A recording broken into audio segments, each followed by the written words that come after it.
Hello, everyone. My name is Ryan Forbes, aka Rainforest, and I am here with the decisive and discriminate Malone.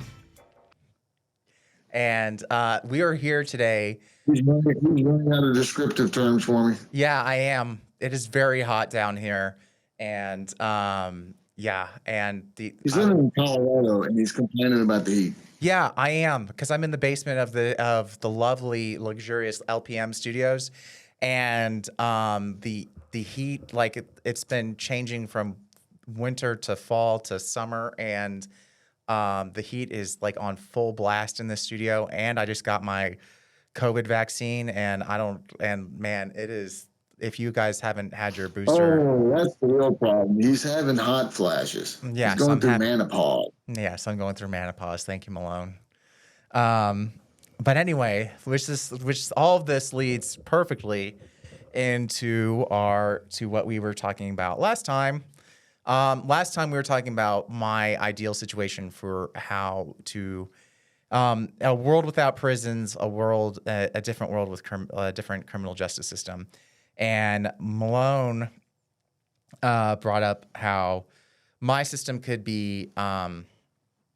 definitely be abused and be changed. And we're going to talk today about different solutions that could change it so that maybe it wouldn't be abused, so it wouldn't be corrupted. And so what I had set up was basically, instead of prisons, it would be treatment, and it would be run by like counselors and therapists. And but the thing is the big issue is that there's basically no, like, it's determined based on those therapists and whatever, when the person is ready to leave, when they're ready to rejoin society, when they're not necessarily cured, but when they're safe to return. And I will say one thing I didn't get into on the last time was that I always envisioned that this whole thing would be in parts. So it'd be broken down into stages. And the way the therapy would be is like, first it would be like there would be an intensive stage. And so the intensive inpatient, like normally in treatment, this is like a 30 to 90 day stage where your time is highly regulated. There's little to no contact with the outside world, and your day is spent, going to counseling sessions and things like that, and you're highly monitored, and that's intensive inpatient. And then once you finish the intensive inpatient, you would graduate to a new stage, which would be basically something outside of like just living like an inpatient facility.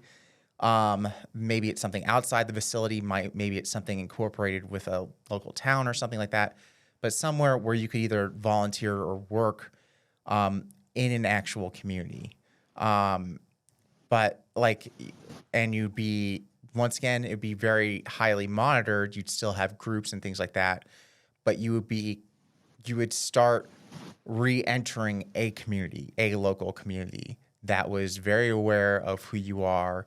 And that community would basically, like, once again, just like in prison where there's no privacy or anything, everyone would have eyes on you, and they'd be telling everyone, like, this is, if I'm in there, they'd be like, this is what I saw Ryan do. This is what he's been up to lately. This is how my feeling on Ryan. This is what I see what's going on with Ryan. And they'd have meetings about it. They'd have their own updates, and then you'd have your own meetings with your counselor, things like that. And then based on that, then you could move into like going back out into the world with, once again, caveats, just not necessarily like it is now, where there's very strict, like necessarily not necessarily strict restrictions, but more of, it's just monitoring, just like letting, so that and also being able to like having things that you're involved in. Not like right now, a lot of times with parole and probation, a lot of the your the things that you have to keep you accountable are like AA, which is not an official affiliation. A lot of times, even AA will say, we don't want you here. We don't want you to be forced to come here. And they'll just sign your sheet and just return it back to you, no matter if you've gone to the meeting or not. Because once again, they want people to, AA wants people to come of their own accord, or most 12-step groups want people to come of their own accord. They don't want people forced to come there. And then they also have these classes, which I've been to the like state sponsored classes, and most of the people there, including the people teaching the class, don't want to be there either. So it doesn't end up to being that great an experience for anyone involved. So with all of that, based on all of that, Malone, go ahead and play devil's advocate, poke holes in it, and say what needs to be fixed or what needs to be repaired. Hold on. I don't think you ever fully addressed my original the main point that I made before we ended the last episode, and that is you said, well, there'll have to be some kind of a strict regulation as on who will be hired in this therapy thing to keep it. In other words, your idea was that you would try to mitigate any kind of abuse or turning or this concept that it could be turned into just another penitentiary, just turned back into what it came from by your hiring process, by making sure that you had people committed to the cause, or some kind of scholars or certain therapist or whatever the term was that you're using to put in charge of these things. And I then pointed out, well, then that TDC does the exact same thing now. They employ many of such scholars and psychiatrists and whatever else, and they go after the ones that agree with their position. So you can find someone that can agree with any position. So we still haven't really resolved how it is that you would keep something like this from just devolving back into what it was. Because I can see people getting, look, my thing I can see people getting frustrated. I think that's probably why a lot of what's going on in Texas prisons ever got that way, is that there was frustration that they're angry. There's an offense that's been committed, and they don't feel like it's being addressed. They don't feel like that it's being handled properly. So the knee-jerk, the mob mentality then kicks in, and that's, oh, well, these people just ain't getting punished hard enough or long enough. And so we need to do more of what didn't work for the first time to satisfy our desire for vengeance and anger, satisfy our anger and so forth. These people are being appropriately punished. I want them to suffer the same way that I've suffered. Right.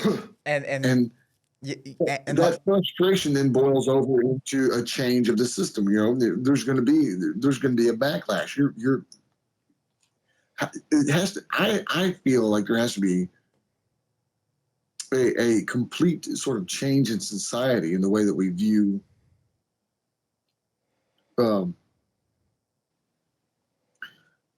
punishment, the way we view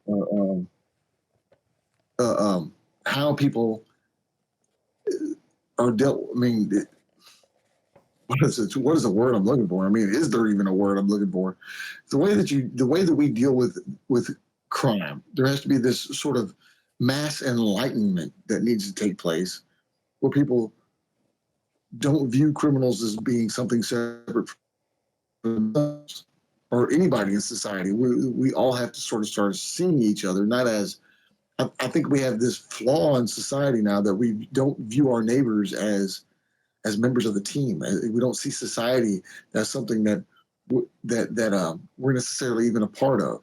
Everybody's starting to view their own neighbors and society in general with a certain level of fear, and we live our lives in retreat of the world around us because that crazy world around us, we're the only sane ones, and everyone else out there is a bunch of mad people, and we have to defend ourselves against it. And so you have this idea. And so in Texas, everybody's arming themselves to the teeth, walking around with backpacks full of weapons of all sorts of and vehicles, armed. I mean, with arsenals in them. And what is the thinking behind that? What would lead people to believe that that is necessary to ride around like that? I mean, eventually, at one point in this society, we'd gotten away from that concept that we all need to be walking around with a gun on our hip. And somewhere in the last 30 years, that's all crept back. It has reversed itself to the point now where people think they need to ride around with military grade arsenals in their pickup trucks. Well, I don't think we necessarily got away from it. I think it's always the thing is it's always been there. It's just what changed is how we communicated and also us and also hitting that button. Like so this was like something I like so I wanted to start that last episode on what my change would look like starting with the prisons. But you're right. It can't to actually get the actual change. You have to actually. It has to come from outside because otherwise it will get corrupted, and it has to. It would have to be an entire change in how people look at what happens when someone breaks a law. I refer back to what I think is the original document on crime and punishment, and that's the Torah, where you have. I mean, I don't know. Is there something that outdates the Torah as far as crime and punishment goes? Maybe the law of Hammurabi or something. But the Torah is by far at least the most well known. And there's a long series of what could be viewed as grisly punishments that are issued out for criminal trespass. I mean, the law of eye for an eye, the laws of. I mean, if someone is caught in some sexual deviant act, I mean, they stone them, or a Sabbath violator being stoned. So when you look at those type of things, it would on the surface it would lead one to believe that that sort of mindset that we're trying to get away from could be justified religiously or so forth. But anybody that knows, I mean, anybody that studies Judaism, studies the Talmud and so forth, would immediately realize that sentences were very, very rarely executed. Any kind of death penalty sentence was very rarely executed. There were rabbis that had claimed, like Rabbi Akiva said, that if he sat on the Sanhedrin during a period of time that those cases were being brought up, that no one would have been executed because he just cannot possibly see any. Just can't view his fellow man as being that bad, as needing that level of punishment. So the real point of view I'm trying to get at by mentioning that is that in all reality, those Torah laws were based on this concept that they come from a point where the judges that are standing over them have this enlightened mindset that they're not there to simply satisfy someone's lust for vengeance or anger. And the Torah would even back that up because the Torah brought in concepts like the cities of refuge and all that for killers, for people that killed someone, to be able to go to a city of refuge so that the people that are trying to get revenge against them can't get to them to act on that revenge. The Torah totally acknowledges the natural desire for vengeance and says that if the person is caught outside the city of refuge, well, then very well, okay, that vengeance there won't be anything held against them. But as long as but it still enacts a place where, creates a scenario where the person can't escape this guy because it's not, ultimately the right course of action. The judges over Israel at the time were made judges based on their love for the people, and that they had to have this deep-seated love, and that all of their judgments would come from that place of love. If they enacted a death penalty on someone, it was because it was the absolute best thing that could happen to that person, because they would either believe that, well, okay, by enacting this death penalty, we're removing uh, his karmic debt for having killed someone else, and by doing that, in the next life, he'll be he won't suffer any torments in hell or whatever for that. That was actually the mindset of that there was some beneficial aspect to the actual criminal in giving them the death penalty. My point being is that in that is the sort of that's the sort of mindset, the revolutionary mindset that I'm saying that everybody, that I hope that we're trying to, or hope that we accomplish with this podcast, but in bringing about, if it's nothing more than just starting the conversation on it, that we start to view the criminal as not someone who is separate from us, or someone who is of some kind of separate demonic species that needs to be eradicated, but as your fellow man, as a part of yourself, as a member of your own family, your neighbor, your fellow citizen who's in deep need of help. And whatever punishment that we impose upon them, whatever it may be, at the very least, we need to examine that punishment and say, is this actually helping that person? Yeah. Not is it satisfying the need for vengeance for the victim? In Texas, we've gone very, very far into this whole concept that the victim is the sole purpose, is the sole concern in the judgment that's being met. And what do they want? And then it goes, and so that then goes into the parole board, which the parole board then turns around and resentences you after you come up for parole based on what the desire of the victim is. And that is the absolute opposite of the sort of revolution that we're trying to advocate for. That it would instead be someone that crime and punishment would still be looked at as a way to reintegrate someone as a full member of society, to fix them in the process of fixing them, fix the world. Still there, Randy? I'm still here.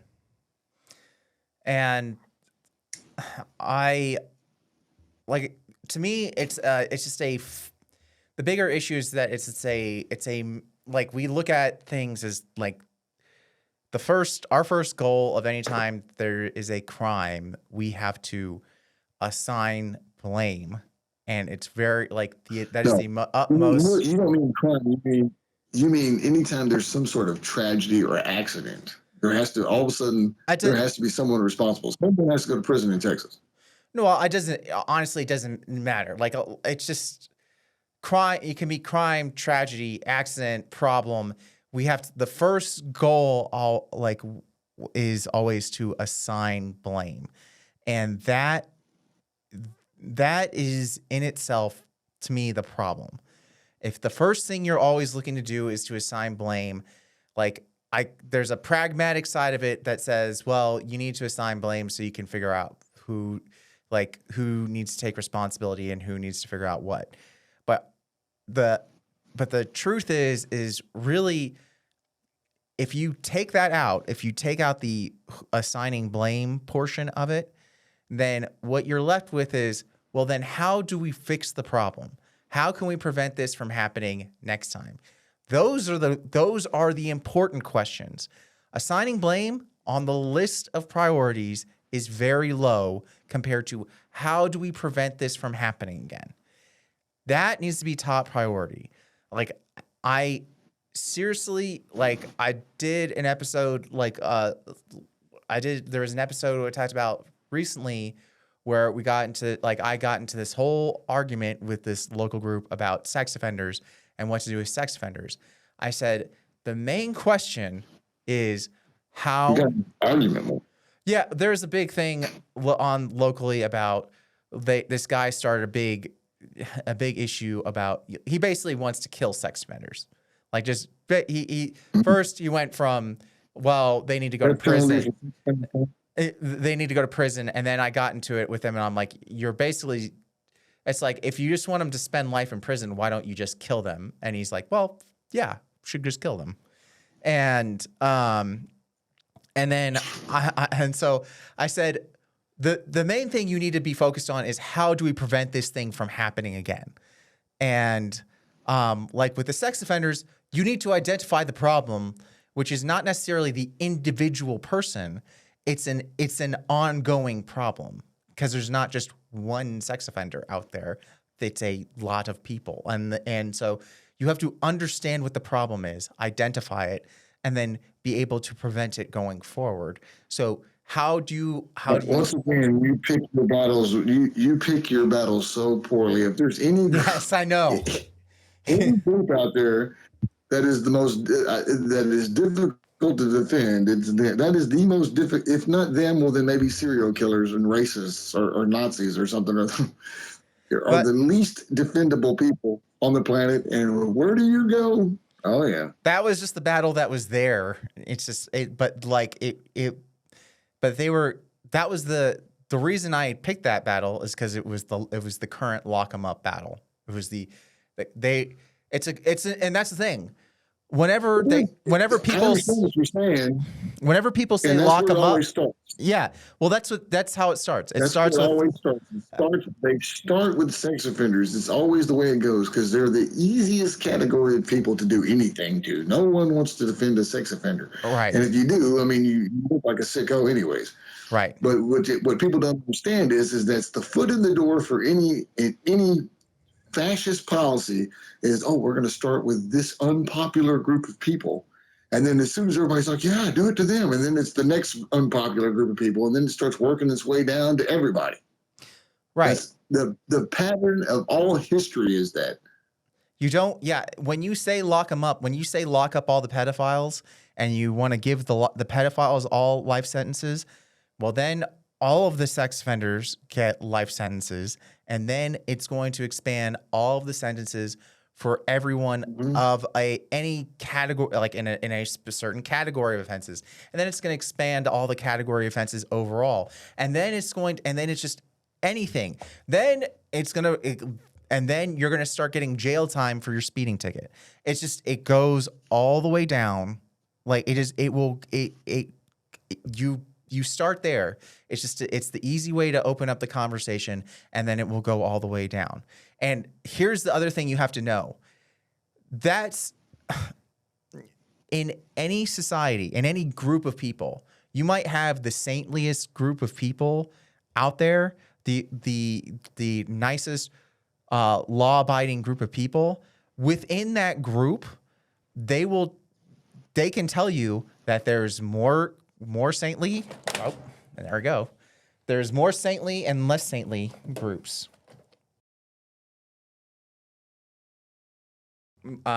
So before we got off track, as